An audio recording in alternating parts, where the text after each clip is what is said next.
네, 안녕하세요. 해피라이프 공명입니다. 네, 오늘도 즐거운 금요일이 왔네요. 네, 요즘 코로나가 점점 확산되고 있어서 주말에도 많이 활동들 좀 자제하고 계실 텐데요.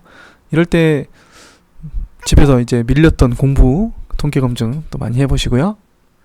또 그렇다고 너무 움츠려만 계시지 마시고 또 그래도 최소한의 범위 내에서 건강을 위해서 조금씩 움직여 주시기 바랍니다. 일주일 동안 매매를 또 집중하신 분들은 운동도 꼭 하셔야지 체력 관리도 되거든요. 그래서 주말 동안은 다시 재충전을 하는 시간을 가지시면 좋겠습니다.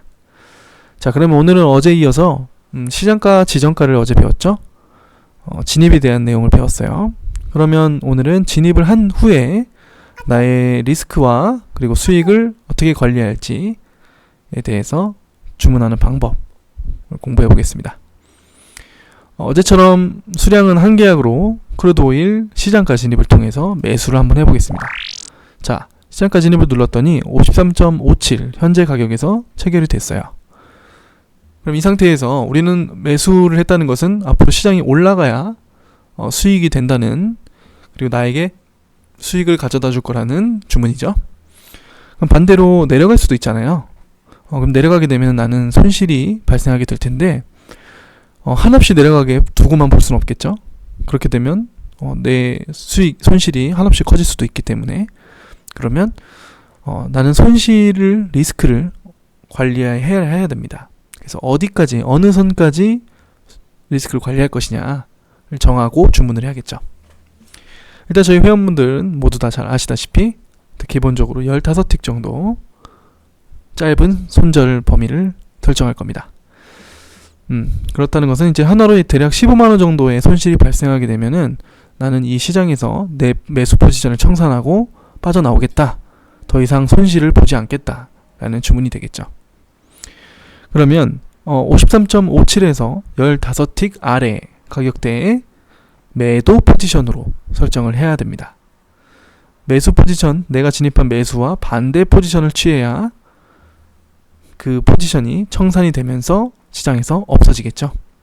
그래서 자, 53.42 15틱이죠. 가격에서 MIT 예약 주문 매도 부분에 이렇게 한 계약을 진입을 해놓는 겁니다.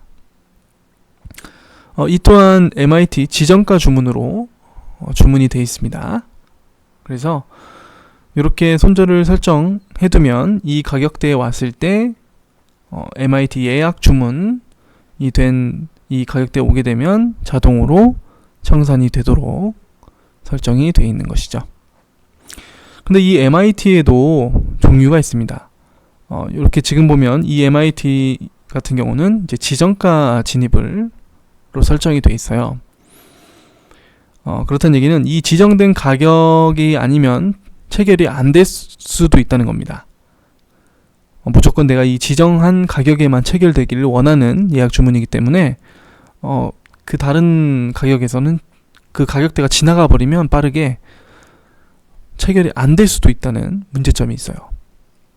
그래서 또 다른 종류로 MIT 시장가도 있습니다. 이 말은 무엇이냐면 53.42에 도달했을 때 지정가가 아닌 42가 아닌 42라는 호가에 도달했을 때 빠르게 움직이는 시장에서 그 순간에 시장의 현재 가격으로 그냥 청산해버리겠다.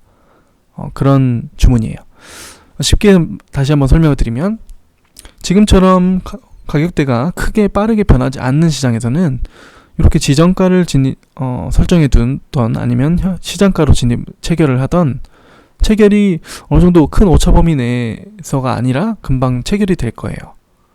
근데 빠르게 시장이 움직이고 가격이 변하는 순간에는 이 내가 지정가로 진입한 그 가격에 체결이 안 될 수도 있단 말이에요.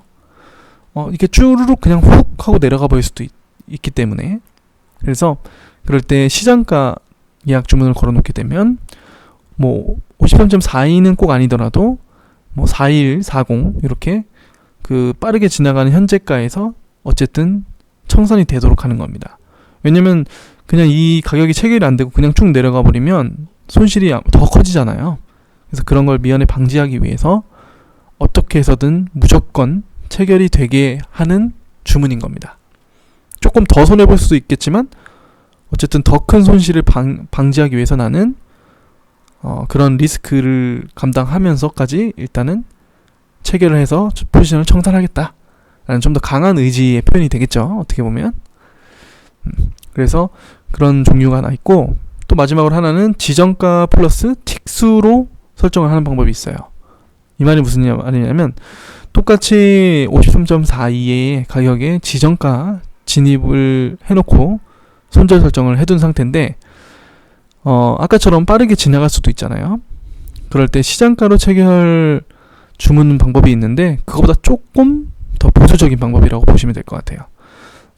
예를 들어서 내가 지정가 53.42에서 플러스 마이너스 한 2틱 정도 범위 내에서 체결되길 원한다. 그런 주문을 하는 겁니다. 그래서 예를 들어서 53.42에서 53.40 요 사이의 가격대에서 나는 자동으로 체결되기를 원합니다 라는 주문인 겁니다. 그러니까 조금 밀려서 내려가서 한두 틱 정도 더 손해를 볼 수는 있지만 어쨌든 그 안에서까지만 체결이 되길 원한다. 더 큰 손실을 보기는 싫다 라는 주문이 되겠죠. 근데 이것 또한 어떻게 보면 이 설정하는 범위 내에 따라서 조금씩 다르겠지만 이것도 너무 짧은 범위를 설정하게 되면 사실 굉장히 빠르게 움직일 때는 이제 지나가 버릴 수도 있어요. 그러니까 이거는 어떻게 보면 그 시장에 어제도 말씀드렸다시피 시장의 어떤 가격 변화 속도라든지 그러니까 변동성 이 어느 정도이냐에 따라서 주문을 적절하게 잘 사용해 주시는 게 가장 효율적인 매매 방법이 아닐까 생각이 됩니다. 그러면 두 번째로 스탑 주문은 뭐냐? 보통 스탑 주문은 MIT와 같은 주문이에요, 사실. 둘 다 똑같은 예약 주문입니다. 근데 그것을 이제 MIT로 표기를 하는 데도 있고 아니면 스탑으로 표기를 하는 데도 있어요. 그건 이제 조금씩 계좌나 뭐 증권사마다 조금씩 다른 부분입니다. 그래서 같은 주문이라고 봐주시면 되고요. 이제 우리가 생각하는 그러니까 조금 더 강력한 주문 수단이라고 봐야겠죠. 그게 바로 이제 스탑 로스라는 주문이 됩니다. 요거는 스탑 로스라는 건 개념이 MIT하고 조금 다른데 뭐냐면 MIT는 말 그대로 그냥 예약 주문이기 때문에 예를 들어서 지금 53.57에 우리가 진입하고 53.42에 손절 설정 그리고 익절을 뭐 53.87에 이렇게 한 개 할게 하겠죠. 53.87에 이렇게 수익이 확정되도록 주문을 이렇게 걸어놨단 말이에요. 그러면 이제 뭐 올라가서 수익 청산이 되든지 내려가서 손절 청산이 되든지 둘 중에 하나 결과가 나오겠죠. 언젠가는. 그랬을 때 예를 들어서 만약에 수익이 만약에 청산이 됐다고 생각해 볼게요. 그러면 수익이 청산돼서 요 계약이 없어졌을 거예요. 그쵸? 그리고 요거 매수 포지션이 없어지겠죠. 그 순간 이렇게 청산이 되면서. 그런데 보세요. 요 왼쪽에 내가 손절 걸어놨던 MIT 주문은 남아있습니다. 그쵸? 그렇다는 얘기는 이 가격이 올라가 있지만 지금은 여기까지 올라가서 수익 청산이 됐지만 다시 언젠가 내려와서 이 가격대에 오게 되면 매도 포지션으로 진입이 된다는 얘기예요. 한마디로. 그래서 만약에 수익 청산이 됐을 때 MIT로 손절을 설정해 두셨다면 이 손절 설정을 별도로 이렇게 취소를 해주셔야 됩니다. 요거 굉장히 유의해야 될 점이고 실수를 또 하시는 분들도 많이 있어요. 초보자분들은. 그래서 이런 거를 꼭 신경 써서 연습을 충분히 해주시는 게 좋고요.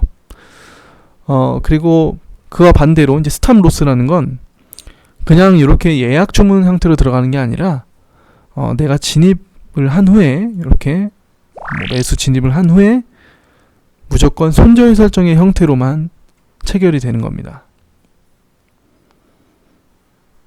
그래서 예약 주문처럼 남아있는 게 아니고 내가 원래 진입했던 포지션이 없어질 없어지게 되면 이제 같이 없어지는 손절 범위 형태로만 주문이 가능한 주문이고, 이 주문 자체는 시장가 체결입니다.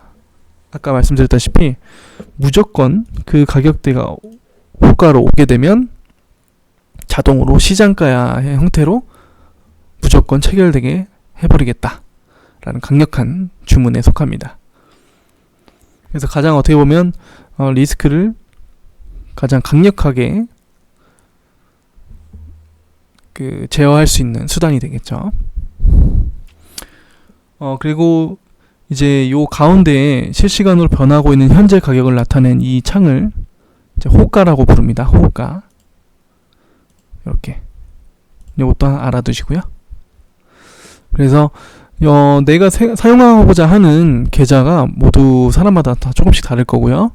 또 익숙하고 조금 더 눈에 잘 들어오고 사용하기 편리한 계좌들이 다 여러 가지가 있기 때문에 어떤 계좌가 좋더라 라고 하는 것보다 나한테 잘 맞는 그런 계좌를 찾아서 사용하시는 게 가장 좋고요.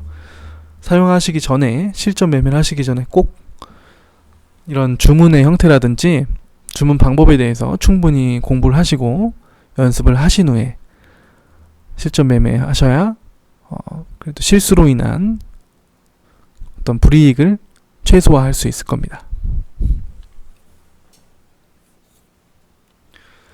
네, 오늘 이렇게 진입 후에 리스크 관리와 그 다음에 수익 확정, 주문을 하는 방법, 종류에 대해서 또 간략하게 공부를 해봤고요. 이런 부분에 대해서 조금 더 상세하게 내가 사용하는 계좌에서 나는 어떤 주문을 넣고 싶고 또 그런 주문은 어떻게 하는 건지에 대해서 궁금하신 분들은 그 개별적인 그 증권사 상담 번호라든지 그런 데로 문의하시면 더 상세하게 그 계좌의 사용법에 맞는 설명을 들으실 수 있으니까 꼭 한 번씩 공부해 두시기 바랍니다. 네, 그럼 다들 즐거운 주말 보내시고요. 저는 다음 주에 또 뵙겠습니다. 해피라이프 공명이었습니다.